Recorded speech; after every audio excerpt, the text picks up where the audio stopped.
Hey everyone, welcome back. This is Dan from DHTV, and today we're going to be talking iPhone 7 rumors and the possible big changes that could be coming to Apple's next flagship device.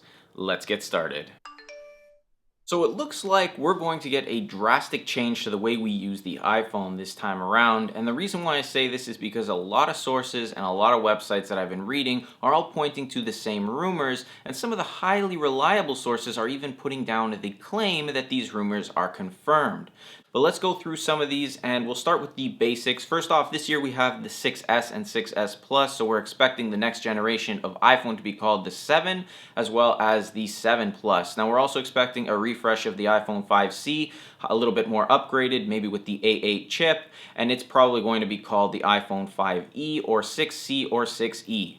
So those are the basics for starters here. Release date, I'm expecting it to be in September because that follows suit with pretty much every other iPhone that's been released. They're pretty much always released around the September range. They announce them and then release them shortly after. But some people are saying we could even see a release date of March. I doubt that. So as for the big rumor now, the big rumor that everybody's talking about and it's been all over the place, and that's the fact that Apple is going to be removing the 3.5 millimeter headphone jack from the phone entirely. This means if you have ear pods that are wired or you have any kind of wired headset, you won't be able to connect them through the traditional port. Now, tying in with the removal of the headphone jack is the rumor that Apple will be releasing its own branded, either Beats branded or EarPod branded headphones that would be wireless, that would work and come with the new iPhone 7 and 7 Plus. Now, multiple sources are also suggesting that Apple will be releasing some Lightning port accessories. This may help with the headphone jack issue if we could get a Lightning port adapter that would allow us to connect our headphones to it, or even Lightning port headphones, which I've seen some companies already suggesting that they would be releasing. I honestly don't like this idea. The adapters would add bulk, it would be connecting two things, or even a Lightning port headphone, which once again would kind of separate us from everyone else, and you could only use those headphones with your iOS device and not other things. So it's just going to be more purchasing and more money to be spent. The next rumor sort of ties in with the removal of the headphone jack once again, and that is that Apple may want to make the next generation iPhone even thinner than the 6S and 6S Plus. And if they did that, it would be insanely thin, but again, the headphone jack would get in the way. Now, I did some more research on this and I actually found that Apple has a patent for a D-shaped headphone jack. And if you see on screen here, it looks a little bit weird. Kind of looks like it's chopped down, and it actually is. It's chopped down 42% from the 3.5 millimeter headphone jack you see right now. It's actually at 2 millimeters, and that would mean we would have a new accessory. So none of your regular headphones would fit. You'd have to purchase a separate set of headphones with the D-shape to work specifically with the iPhone. I honestly don't think Apple's going to go with that, as it would just make things a little bit more difficult for the consumer. We already have to have a specific charger with the Lightning port. We can't use micro SD like most phones.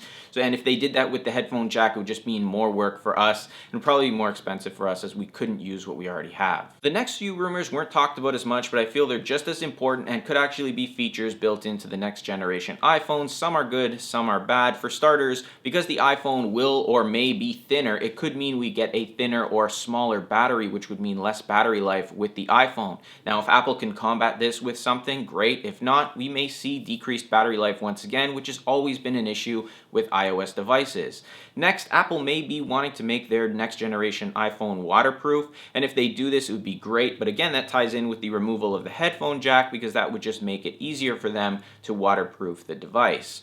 We may see a redesign, as always. With the iPhone 6, we saw a redesign from the iPhone 5 and 5S, so we're expecting the iPhone 7 and 7 Plus to be a redesigned version of the iPhone 6 and 6S. So it shouldn't look exactly like this one. Should be changed up a little bit. Also expecting an OLED screen, which would help and give us a better screen and better viewing with the device. Lastly, some far-fetched rumors say that we will see Touch ID all over the iPhone, so we'd be able to use our fingerprint pretty much anywhere on the device and unlock various things. For example, our purchases from the App Store, or just unlocking the phone in general. Then some people even said that that would mean the removal of the home button, and some people also showed little kinds of capacitor buttons on the bottom of the iPhone. These are all kind of far-fetched rumors, and there's nothing really backing them up, and some people just kind of made them up. So these are other things that you may want to consider. To be honest, my personal opinion, I think we'll see a new designed iPhone 7 and 7 Plus.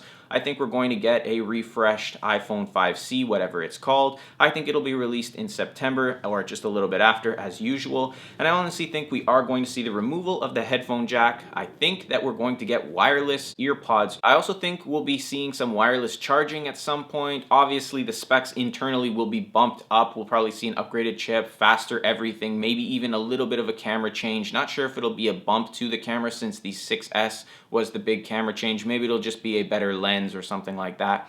And obviously there'll be software upgrades. We'll see iOS 10 at some point this year before the iPhone 7 is even released. So that would probably be tied in with what the iPhone 7 can do. And it'll probably have some features that only the iPhone 7 and 7 Plus could actually work with. So take that with a grain of salt. If you've guys read anything on forums or on websites or have rumors that you'd like to share, leave them in the comment box down below. Let me know what you'd like to see with the new iPhone 7 and 7 Plus. Let me know if you're going to purchase one. And as always, if you want to stay up to date with the latest on the iPhone, as well as learn pretty much everything that you can do with the iPhone, subscribe to the channel, follow me on Facebook, Twitter, and even Instagram for updates and tutorials. And if you have any questions, feel free to ask. I answer every comment that comes my way.